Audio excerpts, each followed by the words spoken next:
Well, plenty of action lined up for you for today. It's day 4 of this test match, and pretty much by the end, we will have some kind of an idea where this test match is heading. I've been joined by Michael Atherton and Bazid Khan. Athas, great day for England yesterday, just exactly what you would have wanted, capitalizing on these conditions. Some wonderful partnerships we got to see.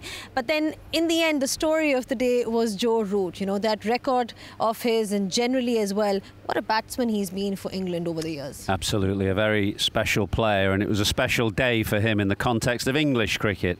Pakistan viewers wouldn't perhaps realise what a big day it was for Joe Root, because he became the highest run scorer of all time for England. So it's a very special record that has been held by Alistair Cook for 10 years or so, and before him Graham Gooch, David Gower, Geoffrey Boycott, Colin Cowdery. So some of the absolute greats of English cricket that have held this record.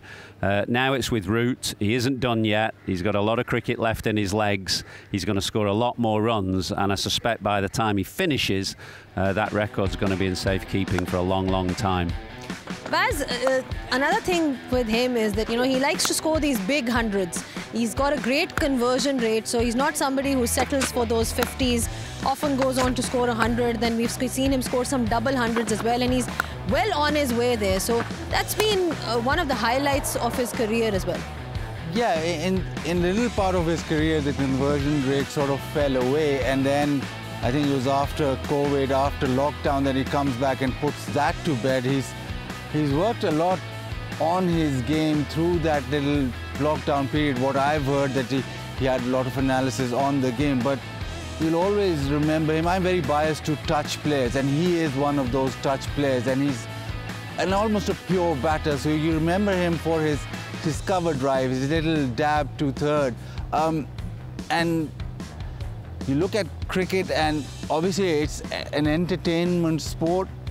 He's got a lot of runs, but all those runs are classy runs. You won't see Joe Root make ugly runs. And that's one thing that sticks with me whenever Joe Root's bat. If he gets a 30, if he gets a 100, if he gets a 200, it's always classy. It's never a scratchy innings. It's never where he's been struggling. So that sticks to you always. Lots of these kinds of players. You go back to Mark Waugh, he always made beautiful runs. So those kind of players, for me personally, I'm very biased towards them. The other aspect is his hunger for the game, Athas. I mean, that's the one thing that we've seen throughout his career. He comes out and plays his game and really gives in his 100% every time he comes onto the field. So it just shows a lot about his character as well. I think what it really shows is that he's got an absolute love for the game. He really enjoys playing cricket. I think if you don't love the game, eventually the schedule will get to you. If you're a multi-format player, although he doesn't play much T20 cricket these days, but he has done in the past, you know, the schedule is absolutely unrelenting. You don't get many periods where you get a time away from the game. So you have to have that deep love for the game, and he's got that, and that means that he can come to the ground every day. He enjoys playing, he enjoys looking to improve. He's always first in the nets, he's often last out of the nets. I've never seen a great player yet that doesn't have a strong work ethic, but I think the most important thing, it's underpinned by a real enjoyment of the game. How would you rate him in the all-time greats for England that have played Test cricket, just in terms of his sheer achievements and the fact that he still has a long way to go? Absolutely. Well, he's as good as I've seen, and you know, I've been watching and playing and commentating on English cricket since the late 80s now, but you know, I haven't seen some of the great names of the past. You know, you can go back, whether it's Ted Dexter, Kenny Barrington, Peter May, Wally Hammond, Len Hunt and Jack Hobbs. These are some of the great names of English cricket. But what you have to say is that Joe Root is as good as any of them. I don't say definitively. You can say he's better than Hobbs or Hammond or these guys, but I would think it would be hard to combine the style and grace that Bazid touched on with the longevity and the hunger for runs. If you put all those things together, not many England batters have covered Joe Root. Well, another guy who loves playing in Pakistan is Harry Brook, Baz. I mean, like we mentioned, he scored like around 500 runs the last time he toured Pakistan, and he seems to have sort of taken off from where he left. He's continuing to score his runs and just looks very comfortable out there. Every time you watch him bat, he's just been so prolific for England. Yeah, the master and the apprentice, the partnership was. He is earmarked as one for future greatness, but that will come with time. And whenever he's been in Pakistan, he's been brilliant. I think he got a 100 for Lahore Qalandars, where we sort of stopped and looked at him and thought this guy's got something about him. And once he's in full flow, nobody really can stop him. But again, for him now to keep on developing or sustain his form and sustain that, it's going to be tough, because also for him it's all three formats. So that'll be a challenge for him. But you look at him now and you straight away think that he's destined for something really big. Baz, from a Pakistan point of view, the bowlers were ineffective. Of course, these conditions are not great, but the fact that the spinners have not done well, their frontline spinners, Abrar was taken to the attack by the English batsmen. I mean, that's been one of the reasons we've seen, even against the series in Bangladesh, Pakistan hasn't really found an answer after, say, Yasir Shah or Saeed Ajmal, someone who can they sort of rely on as their frontline spinner.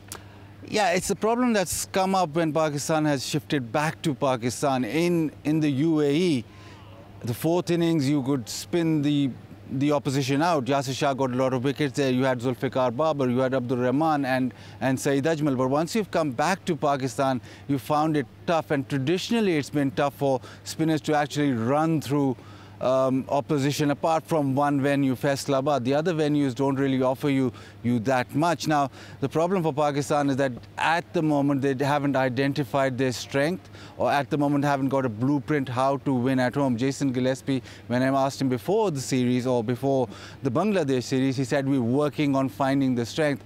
And that sort of showed in the way that the pitch was prepared. There was grass on it to hold it together, and it's also dry to maybe help it turn or get slower. So you don't really know, do you want to back your fast bowlers, do you want to back your spinners, where your strength lies, how you're going to get 20 wickets? Yeah, lots of questions that need to be answered with regards to Pakistan and obviously their bowling, but they'll be hoping to turn things around today, maybe get a few wickets, who knows what happens. We'll take a short break and we'll be back just in a bit.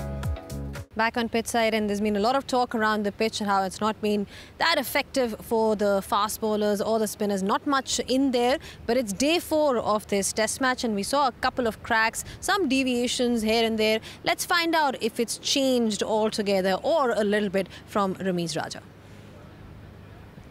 Temperatures around 27, 28 degrees, but we know in Multan the afternoon sessions can be a bit hotter. What about the pitch? Well, the grass has been taken off, and yesterday there was just one bowling spell from Naseem Shah, which excited the Pakistani camp, because out of the 37 balls that he bowled from the pavilion end with the second new ball, only 11 were able to do more than 1 degree angle, and he pitched the ball around this good length area, which is about 7.8 meters from the stumps. Now, that could be because of the cracks. Now, today the cracks have opened up definitely if you're looking at the same area, and the grass has been taken off as well. So the pitch looks just a little bit abrasive, but still no demons in this track. What you have to do is to cover the line and bat successfully. The only thing that may just hamper Pakistan's progress is the technical efficiency, because of late they have not really batted well in the last days of the test match. Day 4, day 5 have been just a little bit tough for them to survive. So more than the technical efficiency of the track, I think it's the mental efficiency that will be required to survive this scare from England. Well, still no demons in the pitch is what Ramiz Raja is saying. I mean, we've all had a look at it from afar. Athas, you were there, out there as well. Does it look like it's going to play any differently, or is it just going to be a great day for batters once again? It ain't going to play any differently. It's going to be a great day for batting. It is as hard and as flat as Nasser Hussain's tennis court at his house in England. It is doing nothing. There's a few more cracks, but the cracks are solid. They're not moving at all. It is what we call in England a road. And what a pitch needs to offer is a balance between bat and ball. That may come, we don't know what will happen on day 4, day 5, but so far it's been too much in favour of the bat. All right, well, we'll have to wait and see how day 4 ends and whether it's going to help Pakistan's bowlers at all, if at all. We're going to take a short break. When we do come back, we'll hear from one of the star players from England. Well, England scored lots and lots of runs yesterday, and we saw some brilliant partnership between Joe Root and Harry Brook. But one of the contributions also came from Ben Duckett. There was an injury scare. He got hit on the thumb, but he came out all guns blazing, scoring that 84. Arooj Mumtaz caught up yesterday with him. Well, you sit in a very comfortable position with the trail just at 71. How do you see this game play out? I think we keep batting, and we've got all day tomorrow. Try and go past them, and then we'll hopefully have a day to try and bowl them out on a day 5 pitch that might give us a bit more spin and invariable bounce. You had a fantastic outing yourself with the bat, 84, but you had the box office seat to the maestro score his runs from the other end, Joe Root. A word on him. Yeah, I mean, it's tough to know what to say. He's obviously gone past Alistair Cook for the most runs ever for England. It's one of those, we're seeing greatness in front of our eyes, but Rooty's extremely humble, and it doesn't really feel like that when you're batting with him. I know every time he puts an England shirt on, he wants to score hundreds for us. In the last kind of 6 months, he's been potentially in the form of his life, so long may it continue. Cheers, Ben. Thanks for talking to us, and good luck for the rest of the game. Thank you very much. Cheers. Well, Ben Duckett was asked that question about the declaration, the all-important declaration. Is it too early to be talking about that? Because he did mention that they've got the whole day. But knowing England's mindset, if they are in a position, they're always looking for that win. Well, they'll have in their own mind what is an ideal scenario for today. So they're trailing by 64 at the moment. At yesterday's rate, they scored 130 per session. They scored 390 odd runs in the day. So if you bat for 2 sessions at that rate, you're going to be 200 runs on at tea time. And I think that would be England's ideal scenario. Get 200 ahead and then get Pakistan under pressure in that third innings. It may not pan out like that. There's a long way to go before you get to that. But I think you want to have in your mind what your plan is and what your ideal scenario is. And I reckon that would be about right for England.